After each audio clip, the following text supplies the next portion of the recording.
माननीय अध्यक्ष महोदय, माननीय सभापति महोदय, आपका बहुत बहुत आभार। आपने मुझे महामहिम राज्यपाल महोदय द्वारा अभिभाषण पर बोलने का अवसर दिया। सर्वप्रथम मैं लोकतंत्र के पवित्र मंदिर पर माननीय सभी सदस्यों का अभिवादन और सम्मान प्रकट करना चाहता हूँ।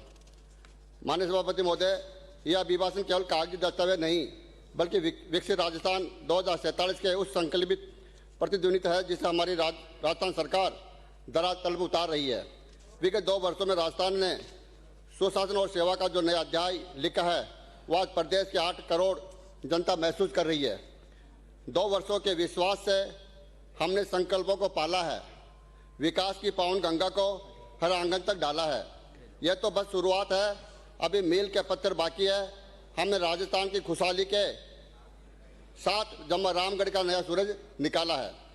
मैं विश्वास और ईमानदारी के साथ कह सकता हूं कि पिछले 2 वर्षों के अल्पकाल में हमारे यशस्वी मुख्यमंत्री जी के नेतृत्व में सरकार ने नए कीर्तिमान स्थापित किए हैं। शिक्षा, चिकित्सा, पेयजल, सड़क आदि में अभूतपूर्व विकास किए हैं। विकसित राजस्थान की परिकल्पना के साथ प्रदेश सरकार विकास की रफ्तार में भागीदारी बनकर आगे बढ़ रही है। युवाओं का भरोसा हमारी सबसे बड़ी ताकत है। हमारी सरकार युवाओं के भविष्य को लेकर बहुत गंभीर है। विगत सरकारों के समय हुए पेपर लीक जैसे निंदनीय में शामिल आरोपियों को पकड़कर जेल की सलाखों तक पहुंचाने का काम हमारी सरकार ने किया है, जिसमें 140 FIR और 420 से ज़्यादा गिरफ्तारियां हुई है। इसके साथ ही 1 लाख से अधिक युवाओं की नियुक्तियां प्रदान की गई है।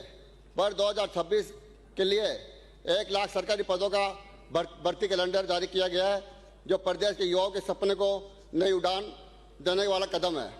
माननीय सभापति महोदय, हमारी सरकार का सपना कि हर गांव, हर डाणी में लोगों तक स्वच्छ पेयजल पहुंचे। माननीय मुख्यमंत्री महोदय द्वारा चलाए गए हर नल योजना में देश के प्रधानमंत्री द्वारा जो नल घर घर नल बनाई गई थी, लेकिन गत सरकार ने इसे गड्ढे में धकेल दिया। जो नेता इसे घोटाले में शामिल थे वे आज सलाखों में बंद है। इस कारण यह योजना मूर्त रूप नहीं ले सकी।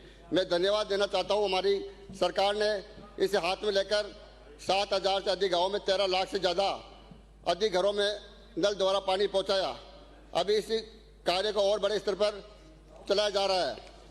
माननीय सभापति महोदय, राम जल सेतु लिंक परियोजना द्वारा हमारे जम्मा रामगढ़ बांध के लिए भी 1945 करोड़ के बजट को DPR बनकर तैयार हो गई है, जो जयपुर की राजधानी की लाइफलाइन साबित होगा। साथ ही 2028 तक जम्मा रामगढ़ बांध में पानी लाने का काम होगा। माननीय सभापति महोदय, शिक्षा के क्षेत्र में हमारी सरकार ने नए आयाम स्थापित किए हैं। सरकार संस्कार युक्त और गुणवत्तापूर्वक शिक्षा के लिए प्रतिबद्ध है। शिक्षा के अधिकार के तहत गरीब जरूरतमंद वर्ग के लिए 2,37,000 से अधिक बच्चों को निजी विद्यालय से निःशुल्क प्रवेश दिलाकर हमारी सरकार ने समानता का उदाहरण पेश किया है। इसके लिए 1,000 करोड़ रुपए का व्यय किया है। इसके अतिरिक्त नए विद्यालय खोलना, विद्यालयों में कर्मरत करना, महाविद्यालय, तकनीक शिक्षा, इसके साथ ही आज के युवाओं की जरूरत आर्टिफिशियल इंटेलिजेंस को भी बढ़ावा दिया जा रहा है। युवाओं को सरकारी नौकरी के साथ निजी क्षेत्र में भी रोजगार के अवसर प्रदान करने के लिए कठोर कदम उठाए जा रहे हैं। माननीय सभापति महोदय, राजस्थान के मुख्यमंत्री महोदय जी के आर्थिक प्रयासों से हमारे प्रदेश आज निवेशकों की पहली पसंद बन चुका है। राज्य राजस्थान ग्लोबल इन्वेस्टमेंट समिट में प्राप्त 35 लाख करोड़ रुपए के इन्वेस्ट प्रस्ताव इस बात का प्रमाण है कि राजस्थान अब निवेशकों के लिए शांति और मजबूत कानून व्यवस्था वाला प्रदेश बन चुका है। पश्चिमी राजस्थान के रिफाइनरी और सौर ऊर्जा के क्षेत्र में बढ़ती हमारी प्रगति प्रदेश की तस्वीर बदलने वाली है। माननीय सभापति महोदय, प्रदेश में सड़कों के विकास की जो नई गति मिली है वह माननीय मुख्यमंत्री महोदय और माननीय उप मुख्यमंत्री महोदय श्रीमती दिया कुमार जी के नेतृत्व का परिणाम है। हमारे हजारों किलोमीटर सड़कों का निर्माण, मिसिंग लिंक सड़कों का विकास, सड़कों का विस्तार और एक्सप्रेस परियोजनाओं के आज प्रदेश की तस्वीर बदलती जा रही है। मजबूत सड़कें आज गांव-गांव को जोड़कर अंतिम व्यक्ति तक पहुंचाया जा रहा है। माननीय सभापति महोदय, हमारे कृषि ग्रामीण अर्थव्यवस्था की रीढ़ है।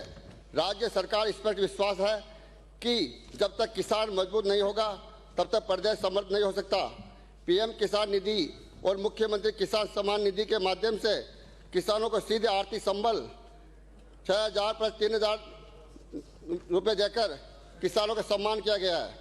माननीय सभापति महोदय, न्यूनतम समर्थन मूल्य पर फसलों की खरीद, बोनस का भुगतान और समय पर अनुदान से किसानों की आय को मजबूती मिली है।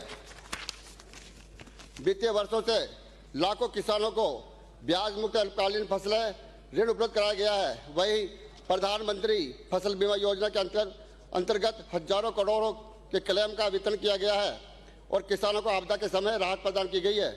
माननीय सभापति महोदय, किसानों की आय बढ़ाने में पशुपालन और डेयरी की अहम भूमिका है। राज्य सरकार ने गौपालन, दुग्ध उत्पादन और पशुपालन को बढ़ावा देने के लिए कई प्रभावी योजनाएं लागू की।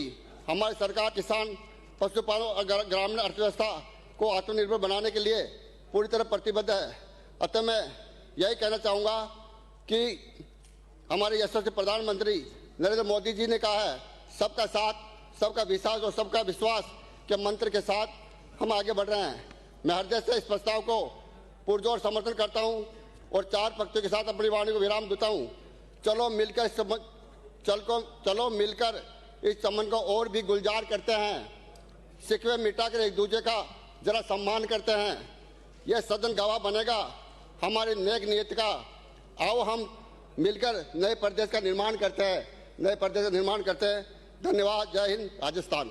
डॉक्टर शिखा